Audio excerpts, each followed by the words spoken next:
మామ రేపు పొల్ల రమ్మన్నా కదా పోతాను కదా రేపు పోయినాక ఫోటోలు నిలేస్తా మరి ఒక్కసారికి డిలీట్ చేస్తావా మామ అట్లా పని అయ్యే వరకు అట్లా అనాలి అంతే. అరే ఎందుకురా అట్లా అంకిత అందరి లెక్క కాదు రేపు పేయచ్చినాక ఫోటోలు డిలీట్ చేయి. ఏమో తీ మామ రేపు బ్యాచ్నాక ఆలోచించుదాం. అరే మామ మనల్ని మోసం చేసే అమ్మాయిలను అట్లా ఎదురు కరెక్టే కానీ అంకిత మంచి అమ్మాయిలు అందరి లెక్క కాదు. రేపు బ్యాచ్నాక వదిలేరా. ఇన్ని రోజులు అడిగితే వద్దు వద్దు అన్నది ఇప్పుడేమో అడగంగానే రమ్మంటుందంటే నాకు ఏదో డౌట్ కొడుతుంది మామ. ఎందుకైనా మన జాగ్రత్తలు మనం ఉండాలి.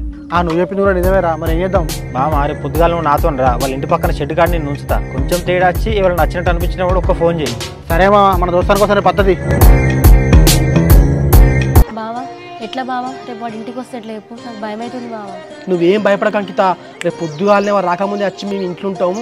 నా కొడుకు వాడి ఇంట్లో ఖర్చుతో రెడీ అనేది దొరకబడతాం కావాలి. బావా మీరు ముందే ఇంట్లో ఉన్నారు అనుకో మన డౌట్ వచ్చి అట్లకే అట్టు పోయి ఫొటోస్ పెట్టండి అనుకో ఏం చేద్దాం అప్పుడు. అంకిత నువ్వు చెప్పింది కూడా కరెక్టే. రన్వేష్ ఒక పని చేద్దాం రా వాడు వచ్చే ముందు అంకిత మనకు ఫోన్ చేస్తుంది. ఫోన్లో జరిగేది మొత్తం విందాం రా కరెక్ట్ టైం తీసుకొని వచ్చేద్దాం. ఇక నువ్వు చెప్పింది కూడా కరెక్టే ఉంది సురేష్ కానీ మీరు దూరం ఉండకూడదు ఇంటి పక్కనే ఉండండి. అరే సురేష్ ఒక పని చేద్దాం రా ఒక ఫోన్లో సీక్రెట్గా ఒక రికార్డు కూడా పెడతాం వీడియో రికార్డు. రేపు రోజు మనకి దేనికన్నా అవసరం కావచ్చు. అవును రా ఏడేదో బాగున్నది రా దానికి లోపల